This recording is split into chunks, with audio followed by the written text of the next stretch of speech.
How exciting.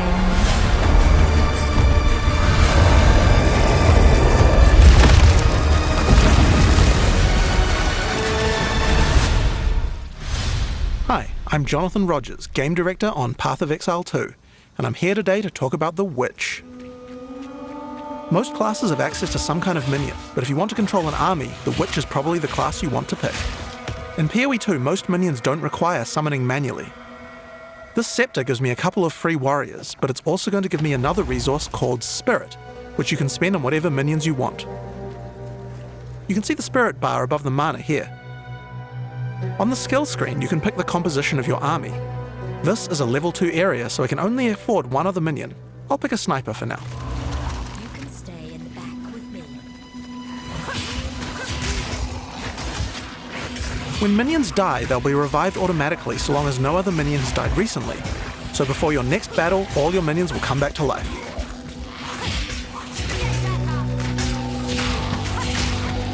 You can also order your minions around with a dedicated button. Tell them to move to a specific location, attack a specific enemy, or even open a chest or door for you. Open that. We also have temporary minions. This spell is called Unearth. If it kills a monster or if it hits the corpse of a monster, it creates these bone constructs. They can't take many hits and have a limited lifetime, but you can build up a real army with these. While my minions are attacking, I'm going to use some debuffs on the monsters too. The first one I'm going to use here is Contagion. If a monster dies with Contagion, it spreads to nearby enemies. Each time it spreads, the damage increases, so it's a good idea to try and keep the infection going. If any corpses are infected when you summon a minion from them, the minion will be infected as well. Each time they hit an enemy, they'll continue infecting them. It's nice to have an army of infected scorpions on your side. I also have another Chaos debuff called Essence Drain. This one does even more single-target degen. If the monster is infected with Contagion at the same time, then the Essence Drain will spread as well. This can turn into a real plague of destruction. Another minion type I can summon are zombies, but they require a corpse. These will do nicely. They don't come back to life if they die, but they're fairly tough and can bolster your minion numbers. Many minions also have command skills. I can order my sniper to deploy a gas arrow on the battlefield to get some damage over time.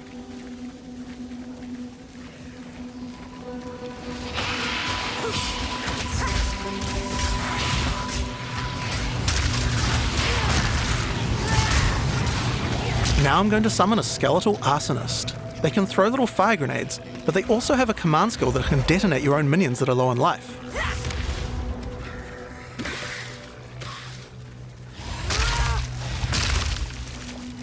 When you see the red indicator, use the skill and the minion will go boom. It's particularly nice on these bone constructs because they expire quickly anyway.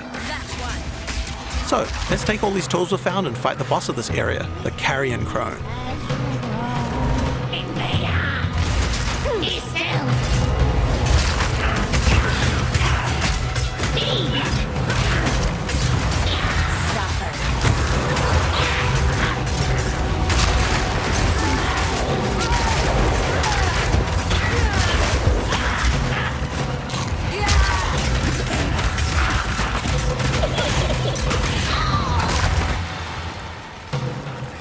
So, that's how many minions you can get at level 2. But let's see what minion gameplay looks like at a higher level. This is a level 30 area. I want to try a different group of minions. I still have my trusty warriors, but there's a lot of different types to choose from, like brutes for stunning or ice mages for freezing, and most of them come with their own special abilities or command skills. For now, I'd like a couple of storm mages to shock enemies, a cleric to heal and revive my minions, and a bunch of reavers as well. Reavers do high damage, and you can also enrage them before battle. This slowly kills them, but my cleric should be able to keep them alive. While my minions are attacking, I can use channeled skills like Bone Storm, which creates a devastating volley of sharp spikes.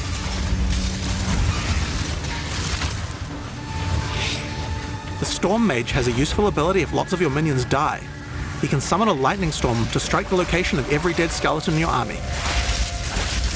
Just like that. We also have a type of skill called Offerings. These let you impale one of your skeletons on a big spike of bone in order to buff all of your other minions. The one I've just used here is called Pain Offering. It makes all of my other minions faster and deal more damage. After the battle, we have some extra corpses. We don't want those to go to waste. Profane Ritual consumes a corpse to create a power charge, which can power up some of my other spells. If I use them to summon zombies, I can create super zombies, which are more powerful. You also don't need a corpse to summon them.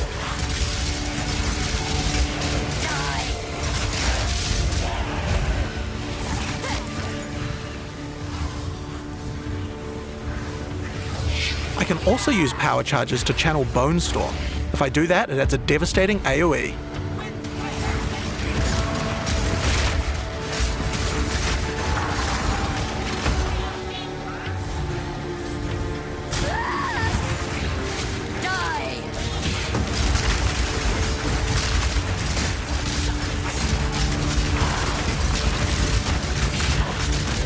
In PoE 2, even non-boss monsters can be pretty devastating, like this Faradin Impaler. There's a wide variety of abilities and is pretty tough to defeat. But maybe I can put the body to a better use. This is a Bind Spectre gem. Using it, I can take the body of any enemy and capture its spirit so that I can keep it as a minion. Any monster can be captured, but the spirit cost depends on how powerful the monster is. It takes a lot of spirit for such a powerful enemy, so I'll have to unsummon a lot of my other minions, but it certainly seems like it might be worth it. Give me your essence. If the Spectre dies, just like any other minion, it will respawn after a short time.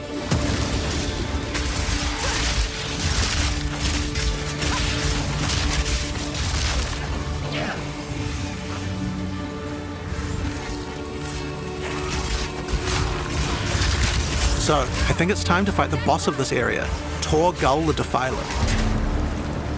You are relentless, and that makes you predictable. The end of Marraketh's tyranny is nearly at hand.